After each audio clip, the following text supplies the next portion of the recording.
Class मैंने आपको allylic interaction और नॉन एलेलिक दो प्रकार के इंटरेक्शन बताए थे। तो अब हम लोग पहले एलेलिक इंटरेक्शन के बारे में पढ़ लें। तो एलेलिक इंटरेक्शन बारे में पढ़ने से पढ़े हम लोग। तो एलेलिक इंटरेक्शन में मैंने आपको बताया था, मैंने इसकी डिफिनेशन भी आपके ग्रुप में भेजी थी और गूगल क्लासरूम में इसकी डिफिनेशन भी थी और सारी चीज़ें थी।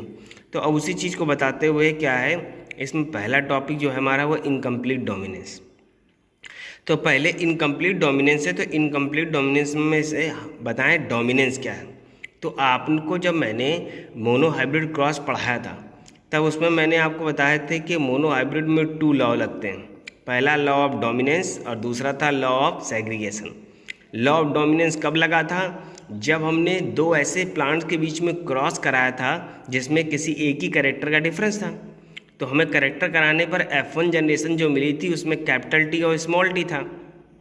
तो कैपिटल टी ने स्मॉल टी को शेडेड कर लिया था। इस कारण फिनोटाइपिक रेशियो जो आया था वो 3:1 आया था। अब डोमिनेंस का मतलब भी यही मैंने बताया था। लॉ ऑफ डोमिनेंस कहता है कि F1 जनरेशन में जब कोई करेक्टर किसी अदर करेक्टर को शेडेड कर लेता है तो वो कैरेक्टर कहलाता है डोमिनेंट, और जो कैरेक्टर छिप जाता है वो कहलाता है रिसेसिव। अब हम लोग बात कर रहे हैं इनकम्प्लीट डोमिनेंस। मीन्स जब डोमिनेंस हो ही ना पाए, जब F1 जनरेशन में डोमिनेंस हो ही ना पाए तो हम उसे क्या बोलेंगे? इनकम्प्लीट डोमिनेंस कह रहा है। और ये चीज़ हम लोग एलेलिक इंटरेक्शन पढ़ रहे हैं। मैंने आपको बताया था कि जेनेटिक्स में जो पढ़ाऊंगा वो 3 चैप्टर्स में रहेगी, यानी 3 पार्ट्स में डिवाइड रहेगी। पहला जो हम लोगों ने पढ़ा था स्टार्टिंग वो क्या था? मेंडलिज्म था। लेकिन अब जो हम लोग पढ़ रहे हैं वो किसके बारे में पढ़ रहे हैं? मेंडल के बाद की जेनेटिक्स, यानी मेंडल की डेथ के बाद 19वीं सेंचुरी में जब मेंडल्स के एक्सपेरिमेंट को फिर से खोजा गया तब अन्य वैज्ञानिकों ने अलग अलग प्लांट्स पर, अलग अलग एनिमल्स पर अपने एक्सपेरिमेंट्स किए और देखा कि वो मेंडल्स के रूल्स को फॉलो कर रहे हैं या नहीं कर रहे हैं। अगर नहीं कर रहे हैं तो उनमें डिफरेंसेस क्या है? तो हम लोग जो पढ़ेंगे ये मेंडल्स के रूल को फॉलो नहीं करेगी। मेंडल का रूल ये कहता है कि F1 जनरेशन में हमेशा डोमिनेंस होनी चाहिए, लेकिन यहाँ डोमिनेंस नहीं होगी क्योंकि ये मेंडल के रूल को फॉलो नहीं करेंगे।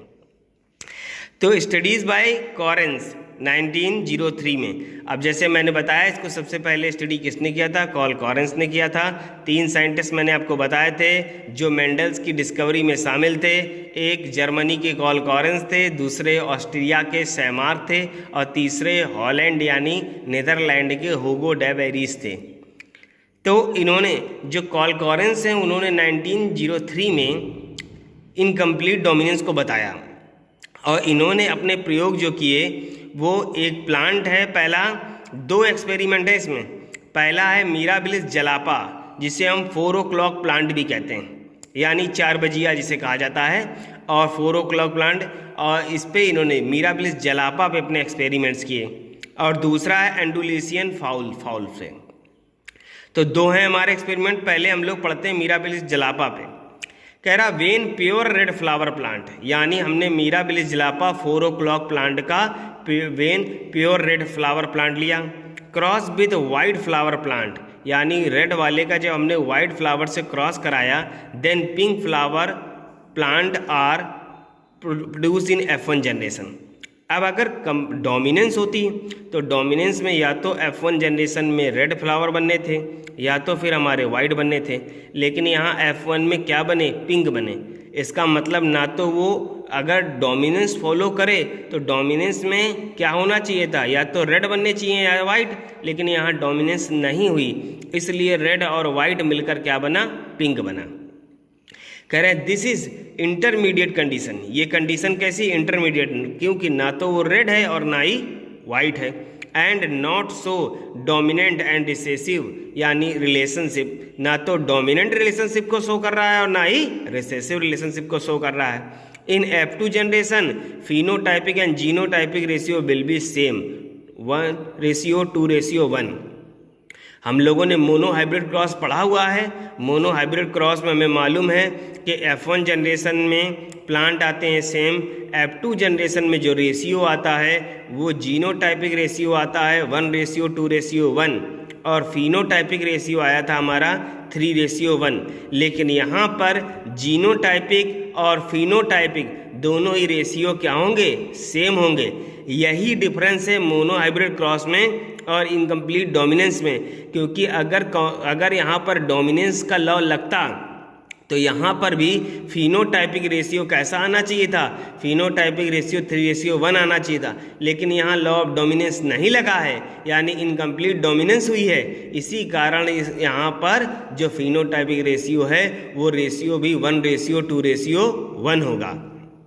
अब एग्जाम्पल के लिए रेड फ्लावर प्लांट है हमारा capital RR, white flower plant है स्मॉल RR।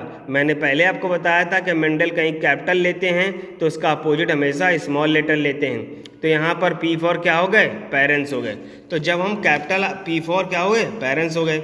जब हम कैपिटल RR का स्मॉल RR के साथ क्रॉस कराएंगे तो यहाँ बनेगा क्या, कैपिटल R स्मॉल R।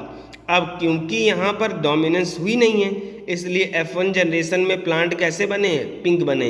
यानी जब अगर दोनों कैपिटल R होंगे तो रेड और दोनों स्मॉल R होंगे तो वाइट, लेकिन जब एक कैपिटल R और एक स्मॉल R होगा तो कैरेक्टर कैसा आएगा, पिंक। जब हम F1 क्रॉस का F1 जनरेशन का फिर से क्रॉस करेंगे, सेल्फिंग कराएंगे तो क्या बनेगा, कैपिटल RR, ये क्या बनेगा, प्योर रेड, ये स्मॉल RR, ये क्या बनेगा, प्योर वाइट, और ये दोनों प्लांट कैसे बनेंगे, ये दोनों प्लांट पिंक बनेंगे। अब आपको बताएं जैसे रेशियो है तो रेशियो आपको मालूम है कि रेशियो जीनोटाइप जो होता है वो इंटरनल होता है। तो इंटरनली देखो एक प्योर वाइट है, दो हमारे कैसे हैं, पिंक हैं, और एक हमारा कैसा है, हमारा वाइट है। तो इसलिए रेशियो इंटरनली आया 1:2:1। और फिनोटाइपिक जो है वो एक्सटर्नल स्टडी है। अब यहाँ लॉ ऑफ डोमिनेंस लग जाता तो या तो ये तीनों रेड हो जाते, या तो तीनों ये क्या हो जाते, रेड हो जाते, या तो ये तीनों वाइट हो जाते, लेकिन यहाँ लॉ ऑफ डोमिनेंस नहीं लगा है। इस कारण एक रेड है, दो पिंक हैं और एक वाइट है, इसलिए फिनोटाइपिक रेशियो भी 1:2:1 है। इसीलिए genotypic ratio phenotypic ratio equal होंगे 1:2:1, जो मेंडल के रूल को फॉलो नहीं करते, क्योंकि मेंडल के अकॉर्डिंग फिनोटाइपिक 3:1 होना चाहिए। यही इनकम्प्लीट डोमिनेंस है, यही जीनी इंटरेक्शन है, यही मेंडल के बाद की डिस्कवरी है कि ये मेंडल्स के रूल को फॉलो नहीं करते।